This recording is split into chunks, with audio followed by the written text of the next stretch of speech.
Welcome to the Mystic's Garden, where power and beauty are reclaimed. Together, we'll explore discernment, healing, and the deeper transformations that return us to what is sacred. Hi, I'm Ellen Laura, and I'm so grateful for your presence here. Before I move into today's episode, I want to thank everyone who's been listening, sharing, and has let me know how much you've loved hearing my dear friend Mary Jean Valente read selections from the 1 Minute Healing Experience. I wrote those words in 1996, and what touches me is that they're still true today. The path with the strongest heart is still the path that matters. Love still has the power to soften those hard edges. Enthusiasm still carries a kind of holy fire.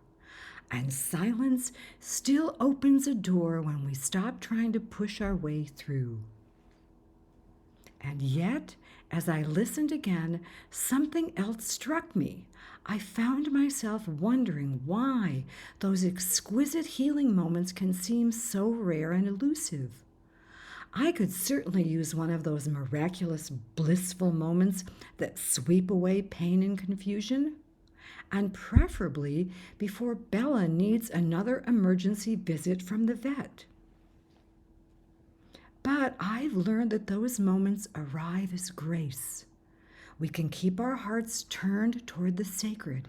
We can listen, pray, meditate, walk, forgive, and place ourselves near beauty. We can make ourselves ready, but we can't command grace to appear on schedule and sweep away all of our pain. Grace doesn't arrive because we demand it, even when our hearts are ready, even when the need feels urgent, even when we would appreciate a delivery window notice before our day ends. That's one of the hardest parts of the mystical life. You, like me, have probably been touched by something luminous, and then the next day find yourself back in the ordinary world, not wanting to look at the bank account or your reflection in the mirror or hear news of an ongoing war. And for some of us, even wondering why we're still here and we haven't ascended to the next world. So I'll be honest, I've been having a hard time with this episode. The outside world feels very loud right now. There's violence and worry and uncertainty. That's why today's visit in the garden will be shorter. Not because there's less to say, but because sometimes the truest offering is the one we thought was no longer important. The mystical life isn't a vacation from ordinary life. It's not the place we go after the money is handled, the house is perfect, grief is healed, and every room smells faintly of sandalwood.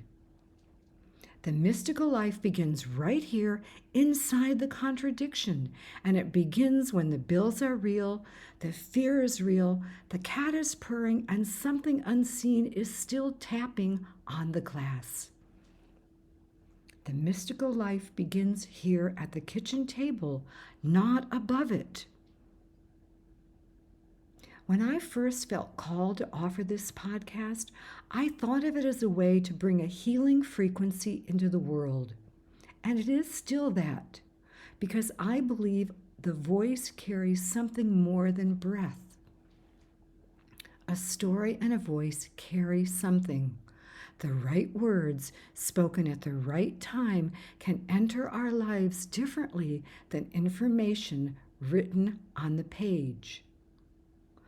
And this podcast is also a call to those who've experienced awe and wonder, to those of you who've brushed against the lighter realms and know there's more here than the ordinary mind can explain. And now we're finding each other. And this is beautiful. But it's also asking something of each of us.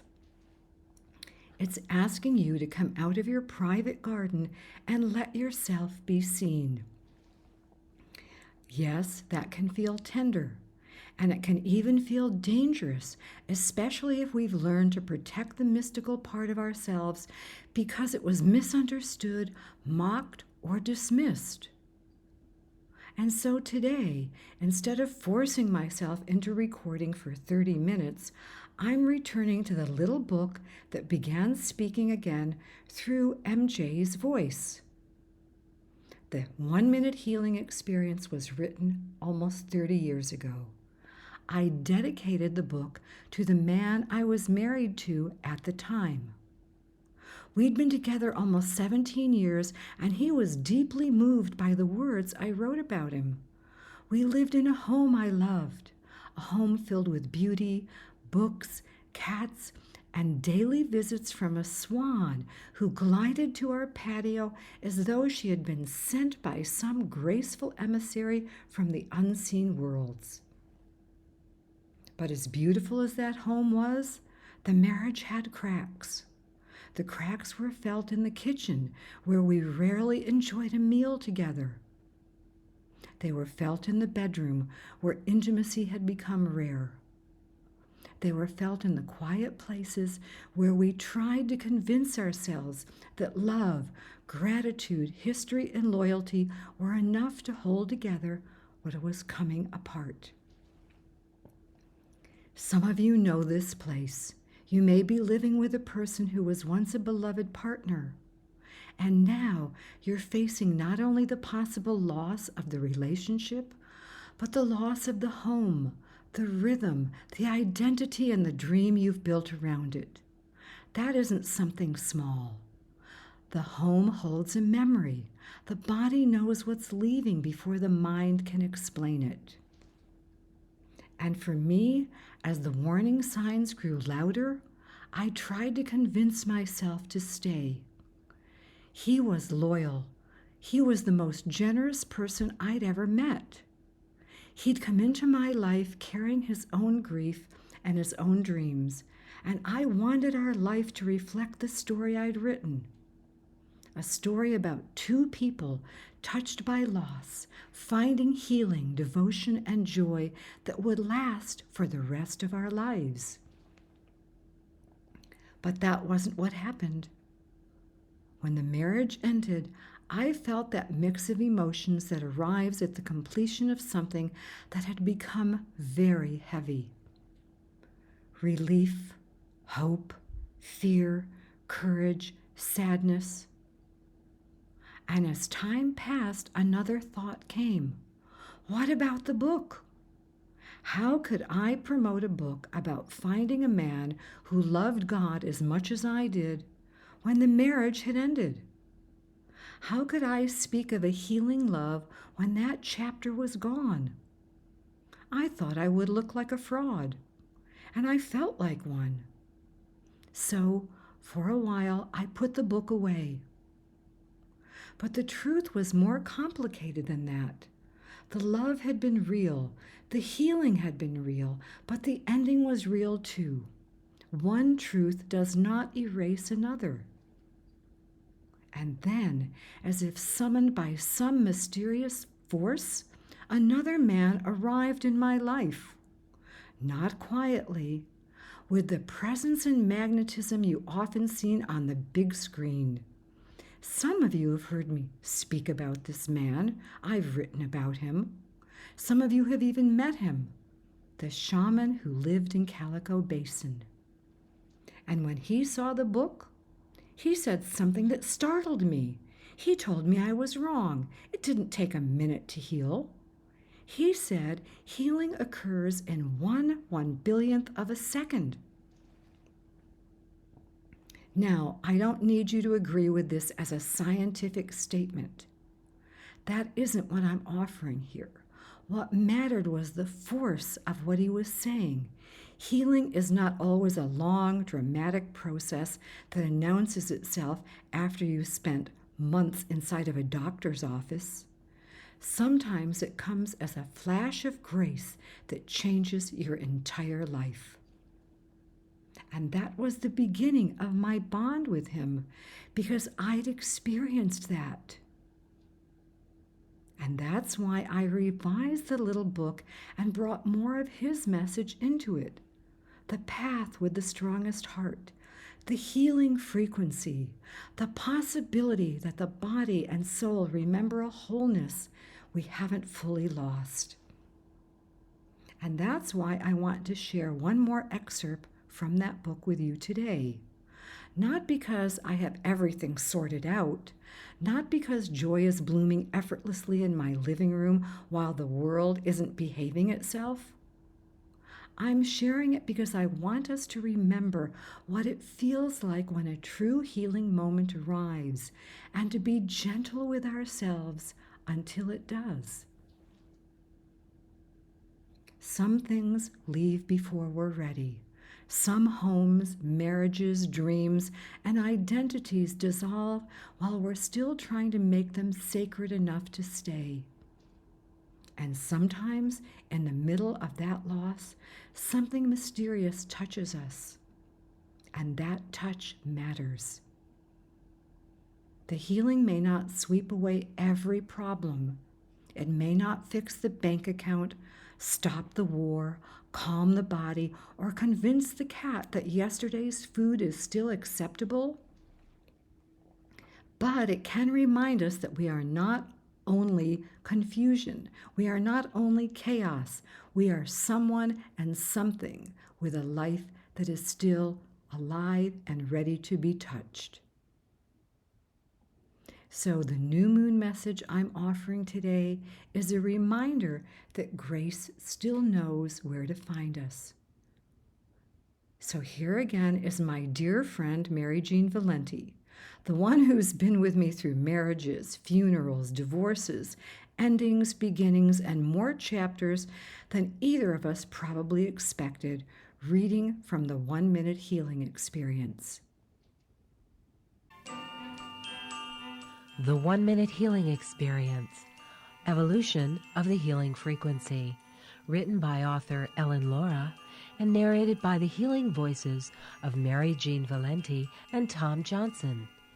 It is recommended that you listen to this sound recording often and accept the love offered to you and all living beings.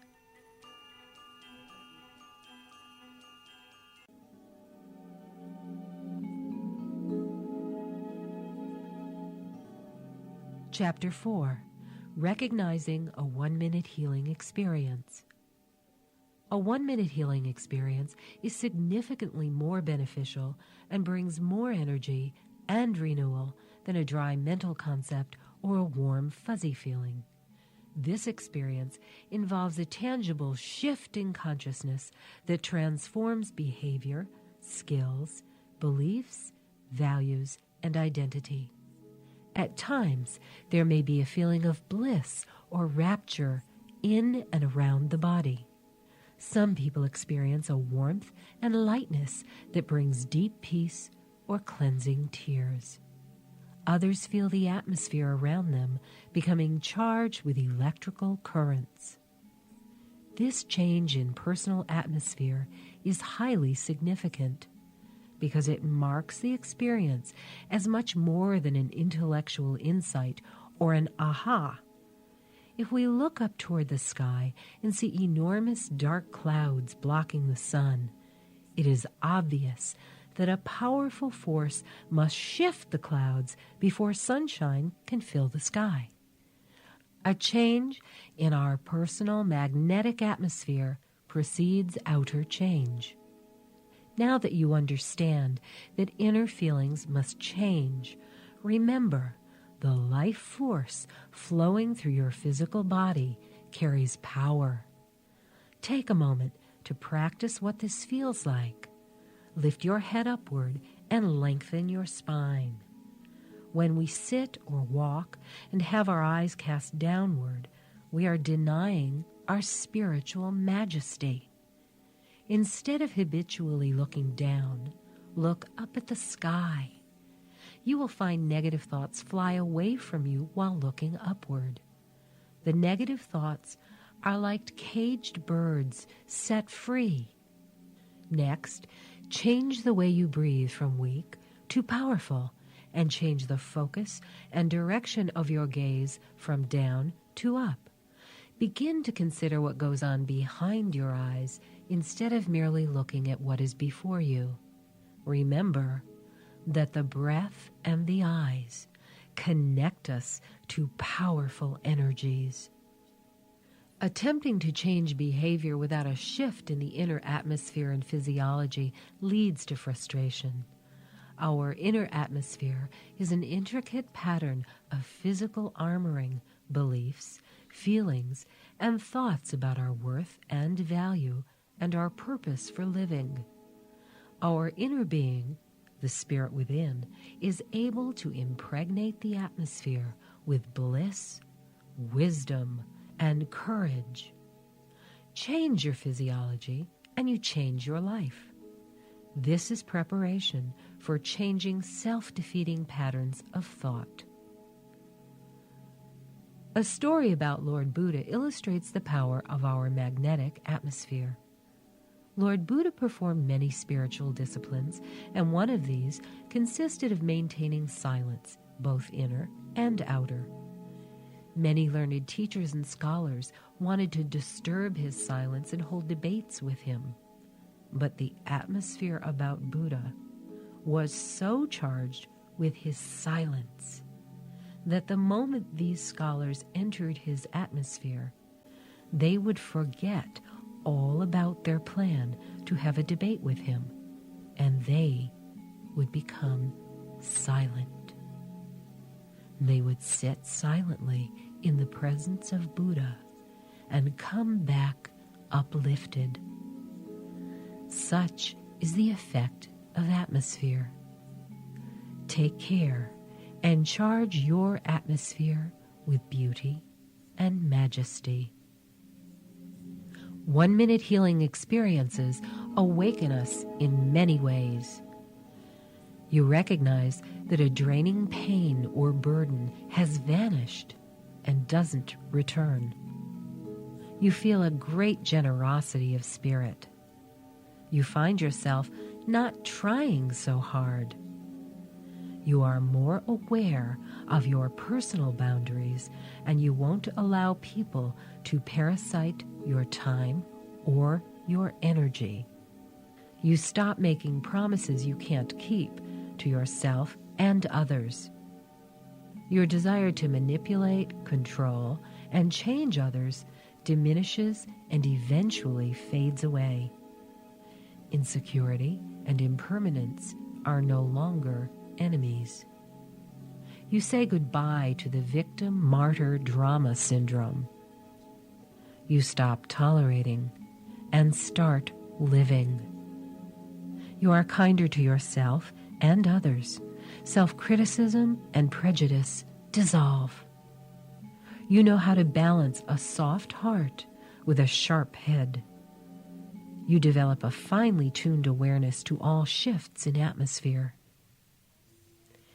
You are energy glowing as a light that is so intelligent it is conscious of its existence and origin.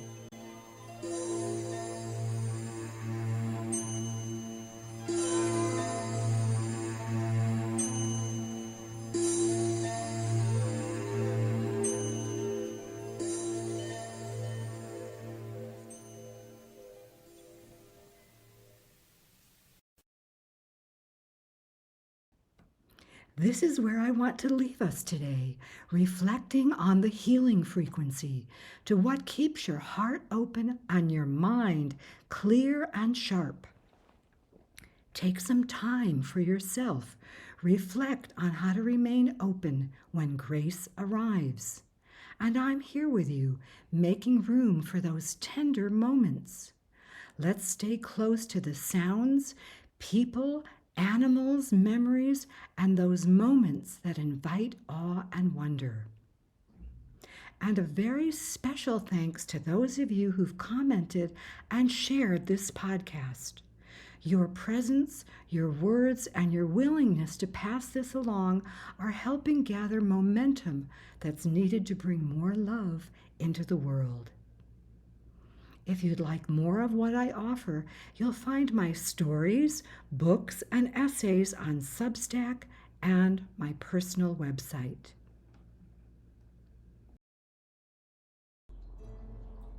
Thank you for listening and being present here. Until next time, protect what is precious in yourself, in each other, and in the world.